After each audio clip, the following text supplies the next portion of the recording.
We are at the India International Trade Fair 2024 and this is Bihar's pavilion, where the special feature here this time is Bihar Museum, which is an mobile exhibition, and we have presented all the replicas of the original collection which is at Bihar Museum in Patna. Okay.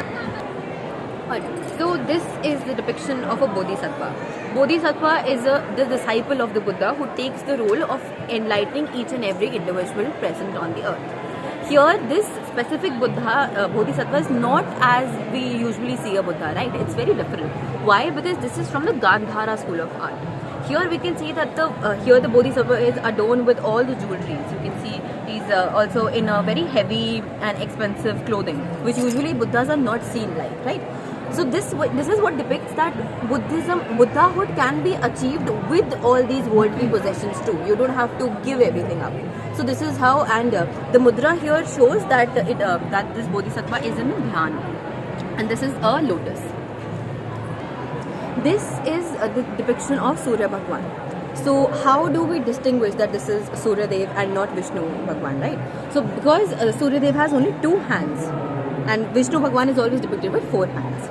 The above section above the crown of Surya is depicting the halo of Surya, which is illuminating the world.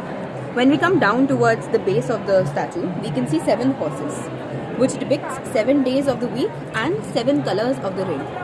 And above here is his charity Aruna. So Surya Dev is always presented with his 7 horses and his charity.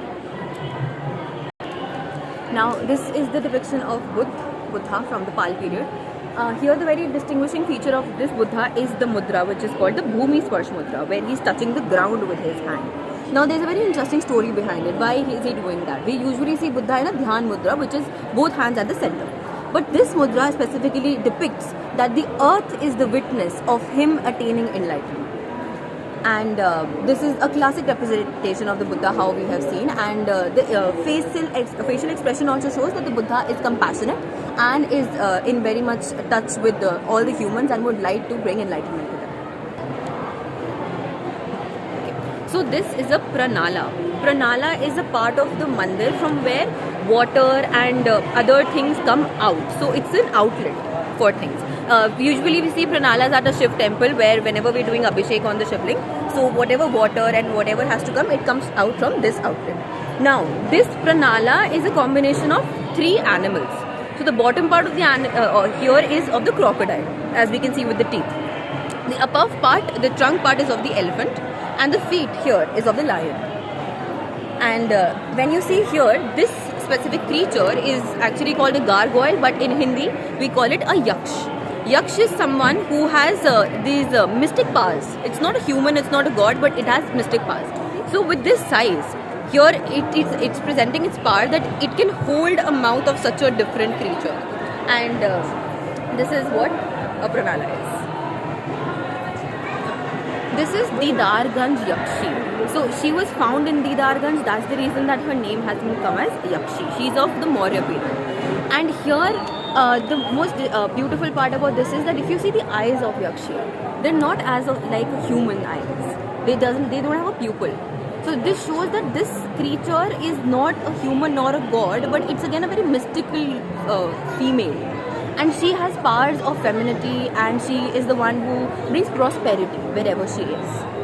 And we can also see that the whole figure, for that matter, is very divine, very majestic in its own way.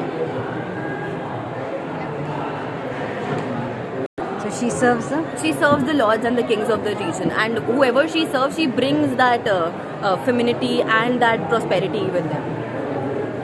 So that's a chora. Yeah.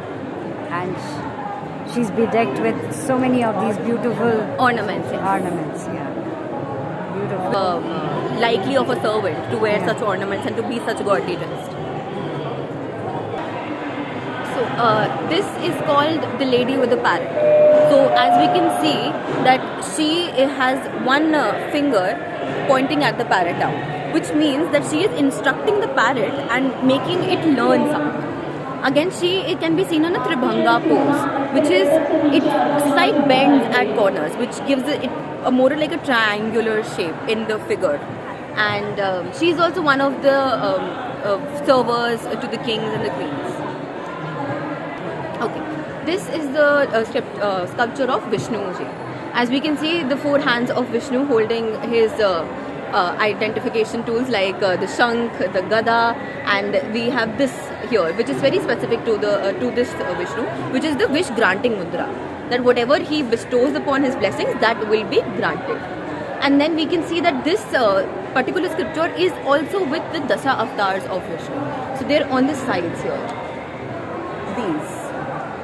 We even have the fish and the turtle just right ahead. And all these are the Dasa avatars. This is also of the Pal period, 12th century. Where did you see the fish and the what? At the top, Okay, I didn't see that. just above the crown. This- Fish and then there's the turtle. The other side. Wonderful. This is Maitreya. Maitreya is called the Buddha of the future. So he'll appear when the Buddhist studies and the religion is no more, to help people gain enlightenment and to get the Buddha's way. Again, we can see that he's been adorned with all the beautiful necklace and garlands, showing that he is of the high status. Again, we can see with the facial expressions that he is very compassionate and very open. With the mudra that we see here is again of the bestowing blessings upon whoever comes, and with the leg placement here, we can see the readiness of him to take on the work and to propagate the studies of the Buddha. So this is Tara. She is the female deity of Buddhism, and she is the only female deity in Buddhism. We can see that she has been adorned with the crown and the jewelry that represents that she is of the higher status, and with her feet placement here again showing her readiness to take on the work of the Buddha. Above her crown, we can also see the 4 different stupas in which Buddhas are depicted in different mudras, showing that she is a disciple of these Buddhas, and the Buddhas are the one who are at a superior status than her. This is Sal Bhanjika. She is again a female with mystical powers, and she has been shown holding the branch of Sal in her above hand, which shows that she, being a female, possesses such powers that she can bend the Sal tree. And again, she has been seen in a Tribhanga pose. We can see bends around her neck, and there's this another bend, and then we can see right at her knee, which is a triangular bend in her whole body. And she is of Shunga period. This is a smiling lady, and it's from the Mauryan period. Here, depiction of emotions is something that is very distinct in this, because being of the Mauryan period, it gives a glance at how people were able to express their emotions at such a time too. And the similar one, this again, it's a smiling boy. If we notice that both of these figures are actually very heavily dressed at their heads, which is a very distinguishing part of the Mauryan period. That whatever figures they made were very heavily shown with headgears on their heads. This is the dancing lady. She is of the Mauryan period again. As you can see that the head is again very heavily dressed here. And it has been depicted, and we don't have another hand because that's how it was excavated. And with this, two things at both of the sides are representing the clothes that the dancing lady wore. So well, Shreya the exhibitor gave me a grand tour of the Bihar Museum, which is there, and the artifacts of the Patna Museum here, the crowd pullers, as we can see, very well done. I enjoyed every bit of it. And that's thanks.